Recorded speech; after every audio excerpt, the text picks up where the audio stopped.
Hola, muy buen día, con gusto de saludarle. El día de hoy veremos el tema de la unidad 7, violencia política y la revolución, un tema que es muy importante para los países. Para comenzar debemos entender como primer punto qué es el conflicto.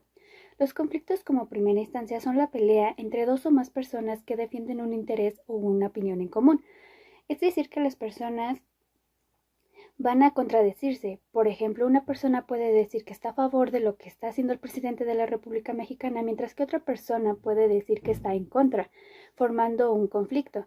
Dentro de la política, el conflicto puede ser en distintas relaciones interpersonales, en un grupo social, del Estado, entre autoridades, entre los países. Para la formación de conflictos se tienen diferentes causas, siendo la comunicación, los intereses que se mencionaban antes, porque puede estar en contra o a favor, ante ese conflicto, los valores, la discordia, las desigualdades, así como sus elementos principales de un conflicto, suelen ser los problemas, las mismas personas que no lleguen a ese punto de interés, y esto nos puede llevar a un proceso que se desiste como la resistencia política. ¿Qué es la resistencia? Pues es oponerse ante el poder, ante las acciones del poder político que tienen una vulnerabilidad de derechos constitucionales. Asimismo, demanda el reconocimiento de nuevos derechos, siendo esto el derecho de resiliencia. Asimismo, se tiene la resiliencia mayúscula. En el caso anterior, solo se trata de imponer los derechos a resistirse ante el poder político o ante una idea, mientras que la resistencia mayúscula ya se trata de poner barreras para proteger el poder de la nación de un gobierno, es decir, de imponerse ya con barreras ante la sociedad para que no ataquen o no afecten al gobierno. Debemos de considerar el conflicto como algo muy importante y también el derecho de resistencia, que son las primeras formas de la violencia. Primero debemos de tener en cuenta que la violencia la debemos de marcarla como el uso de la fuerza para conseguir un fin, para poder llegar al dominio de alguien de alguien y que cambie de idea.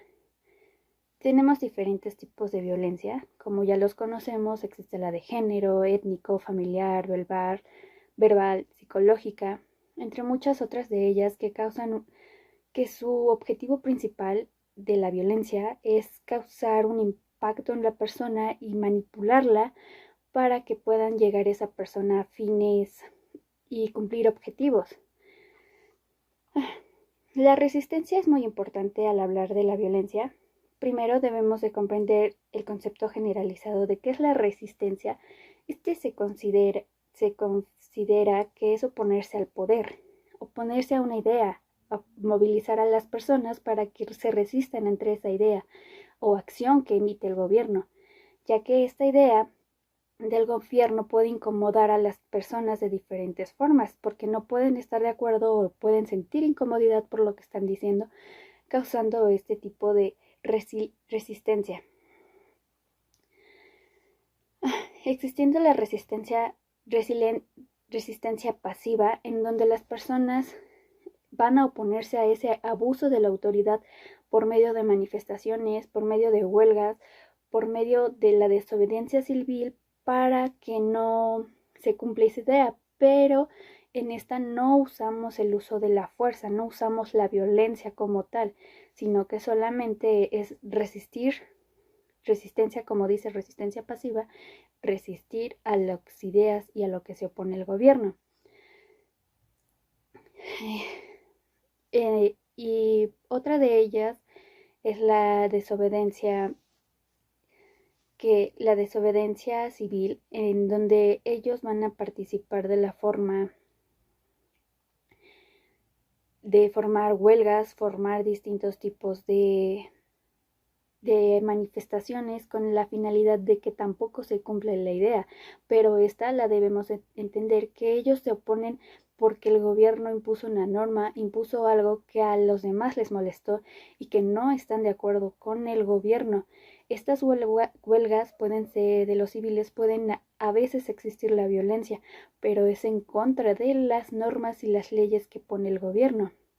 Por otra parte, tenemos las manifestaciones violentas, que son todas las acciones que se van a aprobar o rechazar de una idea o una norma que no fue publicada.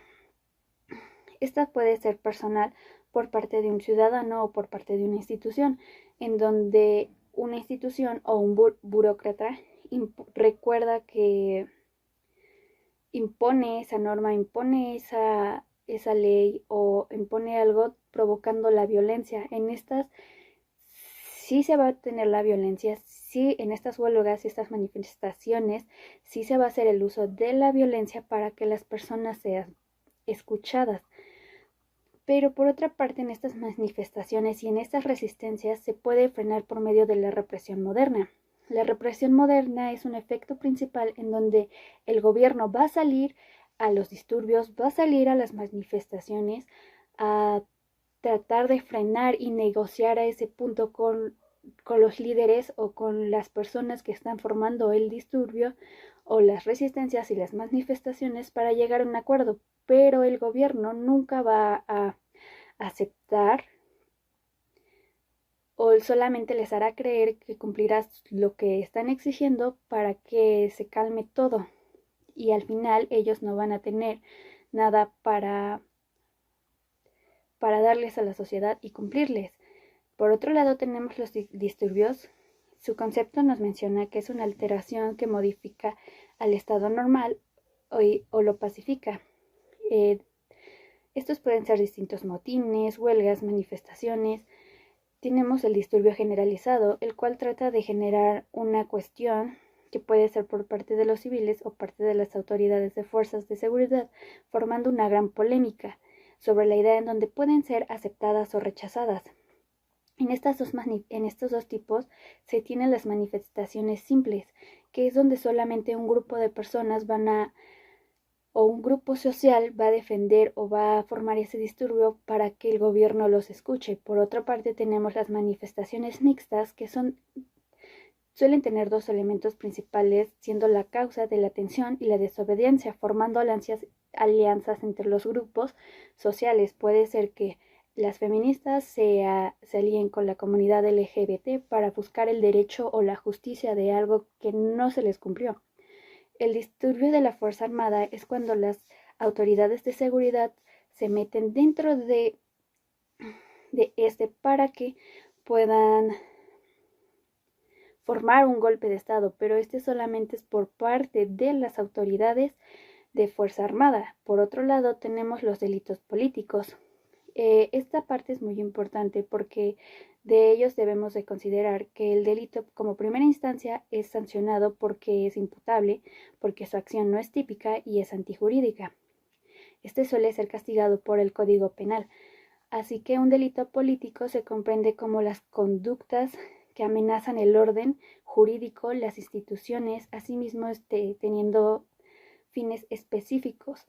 Tenemos la traición a la patria, que como principal debemos de considerar que es cuando, por decir, hay un embajador y tiene una idea México, entonces, no, cuando una persona del Estado de México, un funcionario, un burócrata, traiciona diciendo las ideas al país enemigo. Tenemos lo que es un motín, que como bien lo decimos, es un golpe de Estado contra ellos, contra el gobierno. Es imponerse y poner resistencia para que les cumpla algo. Tenemos los ataques de terrorismo y su financiamiento al terrorismo. En estos son los que actúan de forma específica para burlarse del gobierno. Por decir, el ataque de las Torres Gemelas buscaba burlarse de las autoridades de que no tenían el control ni la seguridad.